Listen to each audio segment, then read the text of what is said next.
Bir akşam vakti, bir kuşluk vakti kadar hayat. Tekrarı yok hayatın. Ölen insan geriye gelmiyor. Süresi dolan insanın süresi bir dakika bile uzatılmıyor. Bir kere yaşanıyor hayat. Bir defa ölüyor insan. Şakası yok bunun. Öldükten sonra tekrar diriltilecek.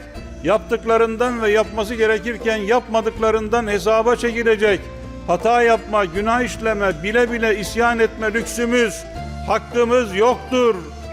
Mübarek gün ve geceleri, mübarek zaman dilimlerini iyi değerlendirmemiz gerekir. Aziz cemaat-i Müslümin.